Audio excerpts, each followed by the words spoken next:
Hey kiddies, it's Triple Feature Tuesday once again, and this week we ask, why didn't Steven like this movie? Right, this week we're going to look at 3 movies that my friend Steven didn't like. Now the thing is, Steven doesn't like tons of movies. I don't like tons of movies. We all don't like tons of movies, but these are 3 movies that are basically designed for Steven to like, and for whatever reason he didn't when he first watched them, for various reasons. We watched them all on this past Friday, and it was really, really a lot of fun to watch, to see how quickly he would make this face of just, I should have liked this movie, and thought about all the years that he could have been liking this movie, but chose not to, for just the silliest reasons. Our menu is going to include Lord of Illusions, Dark City, and Blade 2. The thing is, Steven is a very big Dresden Files fan. He loves urban arcana, as he puts it, supernatural detectives, or just, people that use magic in modern settings, like Hellblazer, John Constantine. And so Lord of Illusions is based on a Clive Barker film based on his short story, The Last Illusion. Harry D'Amour, a private detective who finds himself tangled up in supernatural goings-on. And Clive directed the hell out of this movie. I recently featured it on the Hybrid Horror Movies, because it was basically half private eye detective story, half horror movie. And that's the thing. Steven loves supernatural and horror. Steven loves even more detective stories, private eyes, pulp, noir. He loves all of that. And all of that's in this movie. The explanation he gave me was that when he first saw it, and admittedly he may not have seen the director's cut of it, which I think is the only version I've ever actually seen, but either way. When he first saw it, he was hung up on it being neither fish nor fowl. He really liked the detective parts, and he also liked the supernatural parts. It was just the mixing didn't seem to work for him.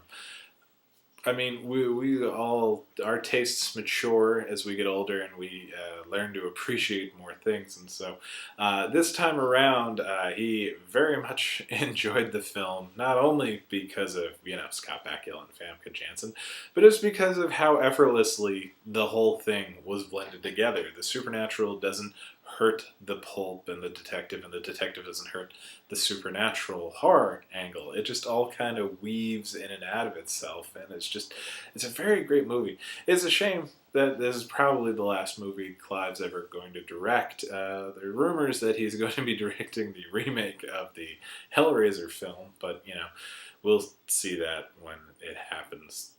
Be surprised if there is an actual remake. I'd be even more surprised if he actually directs it, because he appears to be in bad shape. It's a shame. I picked up the Nightbreed DVD recently, which, oh my god, the director's cut of Nightbreed is so incredibly good, and it's just, he's not looking too good, but hopefully he's doing better than he seems, and yeah, we'll get another one. But either way, Lord of Illusions, present day Steven was angry at past Steven. Let's see. So that's 1 for 3. Dark City, Alex Proyas's grim sci-fi noir film starring Rufus Sewell. Much like Lord of Illusions, had a problem, or not a problem, but it has 2 different main cuts. There's the director's cut, which is much, much better and doesn't insult the audience. And then there's the theatrical cut, which is basically the Bobo version. As I mentioned before, Steven really loves pulp and noir, and Dark City is a straight-up sci-fi pulp noir movie of such lavish production value. Like, when we were watching it on Friday, I just kept getting taken aback by how great the costumes are, and how interesting the sets look, and how the premise of the film allows for it to be as weird and as fake, but real at the same time. It was just really, really beautiful. Steve, spoiler alert for the ending of a film that's over 15 years old. Steven had problems with the aliens, which I think a lot of people do.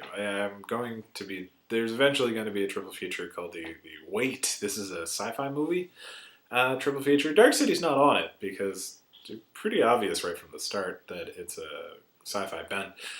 He would have preferred the city to be on a planet as opposed to just floating in the vastness of space. But I don't know. I kind of like the weirdness of it. There's a recurring motif of spirals throughout the whole movie, and in terms of craziness, from where it starts, expanding outward and widening circles, I'm okay with it just being this random floating city in the middle of deep space, because they've built up to it properly, and so then when you finally see it, it's crazy and it's shocking, but it fits the movie.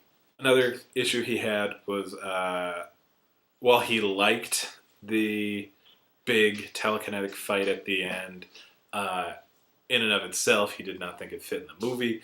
Watching it again, he was much more open-minded. I think that's like the underlying theme, is that older Steven is much more open-minded and okay with his food touching than younger Steven was, which is a wonderful thing. We should all get more open-minded as we get older, because, there's just a lot of life to be lived. Dark City, just, it's one of those movies that it exists unto itself. Just beautiful. And Jennifer Connelly, William Hurt, Kiefer Sutherland, reminding us that he actually is a great actor.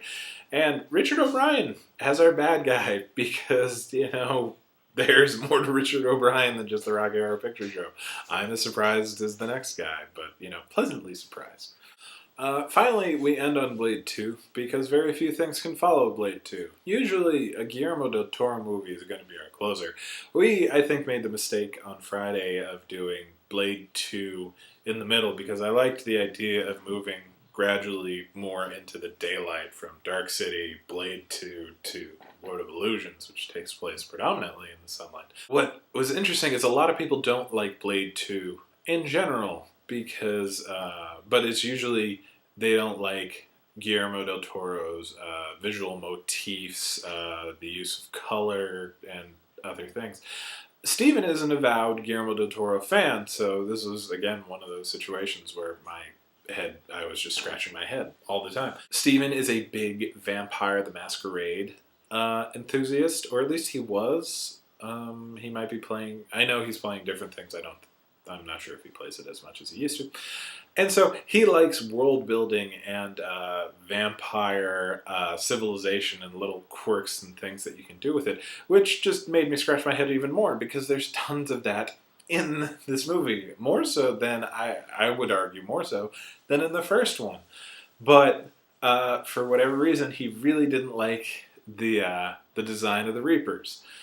He was a big interview with the Vampire fan, and liked his vampires a bit more sleek, which I still don't sort of understand, because the vampires in Blade 2 are sleek, but the Reapers, like these scarier vampires, are kind of off as something else. So, yeah, scratching my head.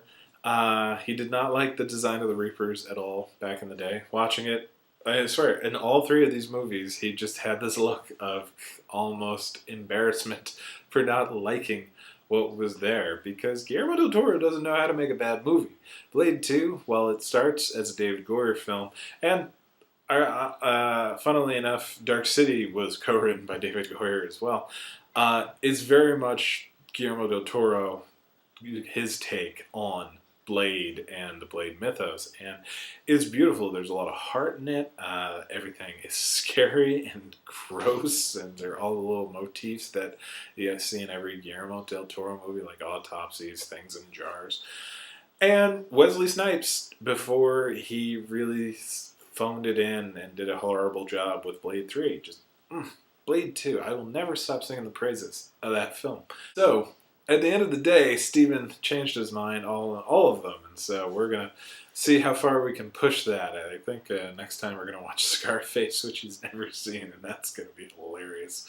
But in the meantime, 3 movies that Steven didn't like, but now have the Steven seal of approval.